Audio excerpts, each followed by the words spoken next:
Hey there everybody, welcome back to the channel, and today we're going to be taking a look at not one, not two, but three, count them three, two-player games. Now we have fat bears, we have dueling wizards, and we have fighting superheroes, and the one thing these games are all going to have in common is that they are going to have you going head-to-head against your opponent. So we have a lot of games to talk about here, so let's get right into it with our first game. The first game we're going to talk about is Katmai, the Bears of Brooks River. Now this is published by Osprey Games and has a very unique theme that is about the phenomenon that happens in Alaska at Brooks River, where a ton of bears come and gather at this river and feast on salmon.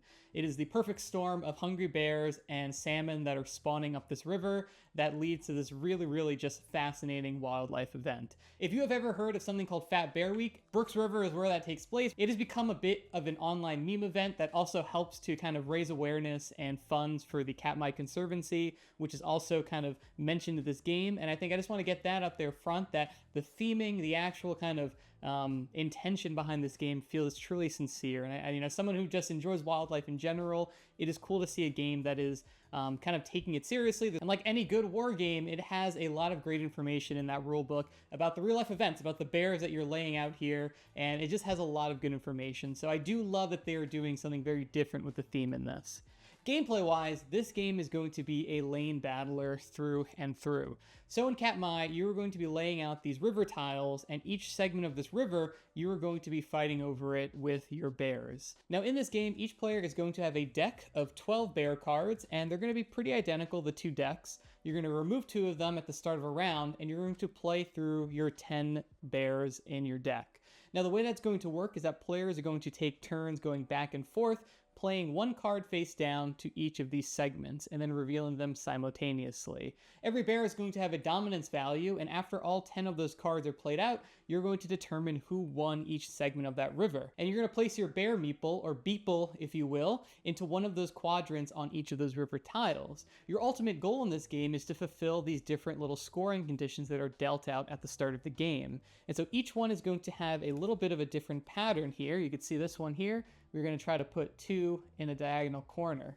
Now, every time that you complete that, you are going to get a certain amount of award that is on the top of the card. And that's going to be represented by these little salmon tokens, which are the salmon that you're eating as you're trying to kind of hunt in this river. So that's going to be your ultimate goal. Collect the most amount of salmon as possible, and then you are going to be the winner. And while the actual gameplay of putting your bears down is pretty straightforward, a lot of the interesting gameplay comes from the bear themselves. Many of the bears in the game are going to have either instant or end of round effects that are really going to kind of inform you of where you think you're going to put your cards. Now there's a couple of other things that I think lead to interesting decisions and wrinkles in this game, and the first one to highlight is the initiative token, which is going to be the first player marker. Now this is interesting in a couple ways because this game is so driven by the effects of the bears. Choosing to either place your card first or place your card second and revealing first or second could be really impactful. Sometimes you want to play first and try to influence your opponent and where they should play versus having to be reactionary if you're the second player. But the second player has the benefit of revealing their effects second. And so that juggling of the first player icon is a small thing mechanically, but leads to a lot of interesting little decisions. Now the second little interesting mechanic is going to be the way that tiebreakers work in this game. Now both players are going to have access to one of these bear cub tokens at the start of the round. And these are what are going to be used in order to break ties on each area of the map if you're tied for dominance. Now the catch is that you're only able to place one of these bear cubs if you have a female bear in that section. So depending on if you anticipate having a tie, you want to make sure you have a female bear there so that you can use this little guy as a tiebreaker. And each player can use this once per round when you're scoring each of these different river tiles. Now the game can end in one of 2 ways. The first is that if a player has 2 or fewer bear meeples left in their supply, that will trigger the end of the game. And the second way is kind of like a dominance thing where if you have 4 more bear meeples on the map than your opponent, you automatically win. So if you're just totally trampling on them, that is another way to victory. So I'm really impressed by how good of a job Osprey did putting out a lane battling game that feels approachable. Now, lane battler is one of my favorite subgenres of 2-player games, but more often than not, they have a theme that can sometimes be really hit or miss, right? They're usually very warfare, medieval combat, World War II, what have you. That can kind of be a turnoff for some people. For people who just aren't into very heavy confrontational game, making it about animals fighting over food, I think makes it way more approachable. It helps that bears are my favorite animal, so this actual theme goes really, really far for me. And I think that it is a great kind of approachable two-player game. If you have a partner who is not super heavy into games, I think this is a great, great option, while also offering a lot of interesting interactions. I think the fact that it only has 12 cards, it's not like intimidating to get into. You can really grasp what those 12 cards are doing pretty quickly. I really like the map. I think that it's pretty straightforward with the different river broken up into 4 quadrants, and the actual pattern building is really satisfying. So overall, I'm going to give this a silver Apprentice Meeple. I think especially if you're looking for a little bit of more of a lighter introductory head-to-head lane battling game, I think this is a great option. If you're more experienced and you're looking for something a little meatier, I think that this is probably going to leave you a little thin, a little hungry. But I think that especially if you have a partner like myself who isn't super big into like confrontational two-player games, I think this theme and these mechanics, it's very approachable, goes a very, very long way. So definitely check out Katmai, the Bears of Brooks River. And I also want to, again, I can't overstate how much I appreciate the theming of this, having a lot of information about the Katmai Conservancy, links to donate to them and all that. And it's just very nice to see a game that isn't compromising on the head-to-head kind of intensity of the game, while also having a theme that is very approachable and I think very admirable to have for this type of game. So really love Katmai. Check it out if you are looking for an introductory lane battler or just kind of a casual, fun two-player game. And if you're enjoying this video, please consider liking and subscribing to join the channel. I do a lot of reviews, previews, list videos, playthroughs, all sorts of board game content. In just a few weeks, I'm going to be going out to Indianapolis for Gen Con, which is going to be a lot of fun, a lot of cool content coming from that, and I would love to have you on board. Anyway, back to our two-player reviews. All right, up next, we are going to talk about Wizard's Cup. This is published by Pandasaurus in the US, comes in this tiny little box, and is designed by Seiji Kanai. Now, you might recognize that name because they are the designer of Love Letter, a kind of originator in the micro 18-card game format, a game that I really have continued to love over the years, and I was really excited when I saw their name attached to this project. I wanted to see what they did, taking that design philosophy of doing a lot with a few cards in a head-to-head two-player format. Now, Wizard Cup is made up of 2 18-card identical decks where you are going to be creating a 6-card deck and dueling against your opponent to see who is going to be the last person standing. Now, the main mechanic behind this game is going to be auto battling, where you're going to build a deck of cards and flip them over in a sequence, comparing the cards that your opponent is flipping over and resolving who is going to win those battles. If you think of the classic game War, where you're going to be flipping over and comparing values and see who is getting knocked out, it is the same idea as that, except with a lot more interesting stuff going on than just comparing biggest and lower number. Now, the decks in Wizard's Cup are going to be made up of 6 different suits, ranging from values of 1 to 10, and each of these cards are going to have their own abilities that's also associated with them. Now, the way that a round of Wizard's Cup is going to work is that you are going to build a deck of 6 cards to flip over and play through against your opponent. Now, the way that you build that 6-card deck is really interesting. The first card is going to be selected by your opponent at random. So there's a little bit of information going into that deck that your opponent and you are going to know, because you're going to know that first card that they picked. The remaining 5 cards are going to be selected by you in secret. Going through your remaining 17 cards, you're going to pick 5 out, and those are going to be the 6 cards that you're going to use in a round. Of those 6 cards, you're going to take 1 out to be your waiting card, and there's going to be a couple of different wizards in this game that might interact with it, but it's not going to be revealed necessarily during a round of the game. Once you have the 5 cards that you're actually going to duel with, you're going to arrange them in any order that you want. So you're going to flip them from top to bottom, but you're able to set that arrangement however you want them to go. Once you have those 5 cards in the order that you want them, you're going to start your duel with your opponent, flipping over cards simultaneously and determining who is winning that head-to-head battle. Now, the way that you determine the winner is going to be done in a certain hierarchy. The first thing you're going to look at is if there are any instant effects with these little thunderbolts that are going to determine who the winner is. It might cause your opponent to get discarded or have some other immediate effect that's going to affect who the winner is going to be. The second thing you're going to do is look at the element. If one element is going to beat the other one, that is going to be the deciding factor. And finally, if there's no element tiebreaker, you're going to look at the 2 values of the wizards, and whoever has the higher value is going to be the winner. And if all else fails and there is a true tie, both wizards lose and are discarded. Now, there's a couple of different effects in the game. I just mentioned instant effects that are going to go off when the card is revealed, but there's also dormant effects, and these are really interesting because they take effect when the card is on the top of the discard piles. So there's a little bit of strategy of wanting certain wizards to lose so that they go to the top of your discard and their dormant abilities are able to help you on the next battle. There's almost a little bit of a programming element to this game in the way that you need to stack the cards and try to get their effects to resolve in the way that's most beneficial for you. After the winner is determined, the wizard that is left standing will stay in the duel zone, and then the person who lost their wizard will flip over the next card in their deck, and those battles are going to continue until one person runs out of cards, meaning that they lost that round. The winner is then going to take one of these wizard trophy tokens, and once you win 2 of those tokens, you are the winner of the game. So at most, there is only going to be 3 rounds of this game, because it's going to be best 2 out of 3. And after that first round is complete comes what I think is the most interesting part of this game, and that is going to be the replacement of a card in your deck. Because you're able to look at your 6 cards that you just used, take one out, and then replace it with one of the cards that you didn't put in at the beginning of the game. So if there was a really stubborn card that was giving you trouble that your opponent was using, you could take that perfect counter and put it in your deck so that you know you can beat it in the future round. Now after replacing a card, you're going to do the same thing. We're going to take one out to be your card in waiting, and then you're going to take the remaining 5 cards, put them in whatever order you want, and then resolve the battle. And that's going to go on until one person has won 2 of these trophy tokens. Now, what Wizards Cup does really brilliantly is that it fast tracks my favorite part of 2-player games, where you start to play against the same person, you start to kind of learn their moves and their kind of strategies and how they approach gameplay, and you develop this dance against a 2-player opponent that is so fascinating. And I think, in general, is kind of the best part of any 2-player game. The actual gameplay, I can take or leave. I think the auto-battling thing is fine, but to me, it is just a means to an end of that interesting deck building and replacement that you're going to do. Those little bit of mind games that you get into with your opponent. How are they going to, stack their cards, and how are you going to anticipate that and set your cards up to be the winner in the end? But like Love Letter, I feel like it takes this mechanically really simple game, but kind of builds a very interesting meta around it, where you kind of anticipate what your opponent's going to do, but there's a little bit of a mind game, a little bit of like a bluffing thing of how you're going to play out your cards.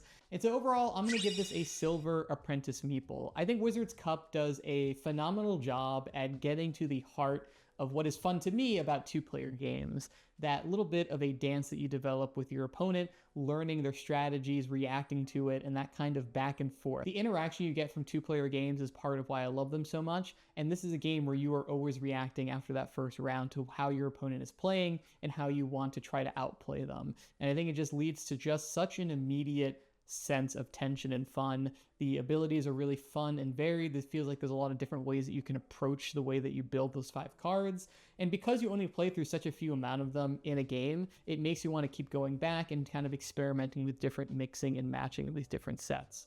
I think it's really impressive how much game Seiji is able to squeeze out of 18 cards.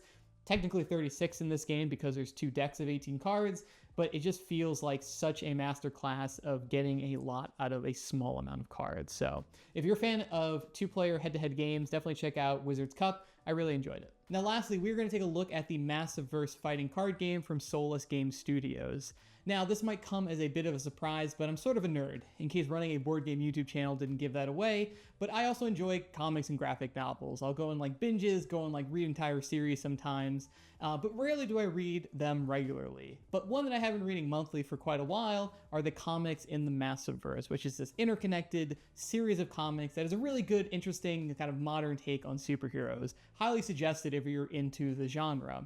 So when I saw that property being adapted into this card game, I was really interested to check it out. Now, honestly, I was a little bit hesitant. Superhero IP games in particular can be really hit or miss as far as like, do they actually have mechanics to back them up? And I was interested because it takes the system called Pocket Paragons, which I had never heard of before, but at least it had like a solid gameplay foundation going into it. Be aware that I'm not aware of like the system that this is based on. I kind of went into this blind, starting with the Massive-verse card game and the kind of like retooling that the system was done to like implement these characters. Now, the way that this game is going to work is that you are going to take control of one of the 8 characters that are in this game, take their deck of 8 cards, and go head-to-head against your opponent, trying to reduce their health to 0. Now, of those 8 cards, one is going to be a passive ability that just hangs out on the table, one is going to be an ultimate ability that you can add into your hand later on, and really, you're just going to start with 6 cards in your hands. And of those 6 cards, 3 are going to be kind of primarily used to go back and forth against your opponent. Those are going to be your strength, strength, intelligence, and agility cards that are going to form a little bit of an element triangle that they're going to be able to counter each other. And so that's going to be the little bit of back and forth as you're playing these cards against your opponent. Now, the remaining 3 cards are going to be block, which is going to help reduce the amount of damage that you're taking, as well as a rest and a weapon card. And now these 2 are really, really interesting because after you play cards in this game, they're going to get discarded, and the only way to get the cards back into your hand is by taking a rest action, which is going to let you take the cards from the discard and put them back in your hand. But everyone also has a weapon card, and the weapon card, if it's ever played at the same time as a rest, is going to immediately execute your opponent. And so there's a really interesting moment where when do I want to take cards back into my hand versus when am I comfortable resting and my opponent knows that this is the last card in my hand and they're going to knock me out. So you always want to be careful when you're resting and trying to juggle when you're going to get cards back in your hand. Now, another important card in this game are the ultimate abilities, and those are not going to start in your hand, and they're going to get added to your hand automatically when you hit certain thresholds of energy. Now, energy is the other resource in this game that's going to be generated in a bunch of different ways depending on the character that you're playing, but generally you're going to get it by playing counters to those cards I mentioned before, that little like element triangle. Every time you counter, you're going to generate an energy. And those ultimate abilities, as the name implies, are really powerful and can be really a decisive factor as you're going back and forth with your opponent to kind of push forward for some extra damage that you need to win. But it's a little bit of a tell because your opponent knows when you're adding your ultimate to your hand, so they can do a little bit to prepare for it. Not that they necessarily know when you're actually going to play it. And truly, a lot of the interesting stuff in this game comes from the actual heroes and villains you're playing as, which rightfully so, this game is based on a comic series. I'm glad that they're able to get the essence of these characters in such a small amount of cards. One in particular where you're able to banish cards, meaning you're removing them from play entirely. You're choosing to banish them in order to charge up your abilities. And so it's really in tune with that character. And it also introduces such an interesting way to play, purposely bleeding yourself with cards. Your opponent knows that you're going to have less and less cards, but they have to kind of finish you off before you're getting constantly stronger as you get rid of cards in your deck. And it's a little stuff like that that I feel like a lot of these characters have their own little quirks and changes that, despite it being a pretty simple, straightforward system, really informs the way you play, which I enjoyed. Now, I would probably only play this in what they call conquest mode, which is kind of choosing 3 of these heroes and villains and playing kind of best 2 out of 3 with them, which I think just gives a little bit more of an enjoyable experience. It gives you a little bit of that back and forth, learning how your opponent likes to play, and I think that's just kind of the most fulfilling way. But you can just do a one-off duel and have a good time with it. Now, the only negative I have for the game is while I was learning it, I was a little confused by some of the terminology that they used, and this is probably an issue just from playing too many games, but the terminology in this game for having cards in your hand means that they are readied, and having cards in your discard is exhausted. So you play a card, you resolve the effect, it is exhausted, and it goes into your discard. Now, in like 99% of games, to me, exhausting a card means like rotating it 90 degrees, meaning that it is exhausted and used, and readying it is like straining it back up, but leaving it on the table. And so when I first played this game, I was like, okay, I play cards, and they're exhausted. So I turn them, and now, okay, they've been used. Now, when I ready them, what does that mean? They stay on the table? And in the back of the rulebook, there is a glossary that explains what these terms mean. But I was just like making these assumptions, which again is on me. That first game, I was like, what does none of this makes sense. Why are these cards? How do I get these cards back in my hand? What is ready and exhausted? So just a word of warning, if you are familiar with those terms in other games, that is not what they mean in this game. Luckily, all other keywords are explained pretty clearly on the cards themselves, so there isn't a lot of like going into the rulebook to reference keywords, and for a game this small and quick playing, that would have been a real buzzkill. So besides the ready and exhausted that kind of threw me for a loop the first time I started playing this game, luckily the other keywords and rules are all pretty intuitive and easy to follow. I think I really enjoy the game, especially with the more complex characters, where it really feels like they're pushing the kind of limits of what you can do with these 8 cards, and I'm really impressed what they're able to do. But there's also a good amount of simple characters that if you are introducing this to someone who is just like a comic fan and doesn't play board games, you can give it to them and they're very straightforward, and it's kind of like clear how you're supposed to play them. And so overall, I'm gonna give this a gold apprentice meeple, and I will go right out and say that this is a very kind of personal rating for me as someone who is a huge fan of the Massiveverse. But seeing these characters, being able to smash them up against each other is a lot of fun. I think the core system is solid, that little bit of rock, paper, scissors, having an instant loss condition. I love games with high tension like that.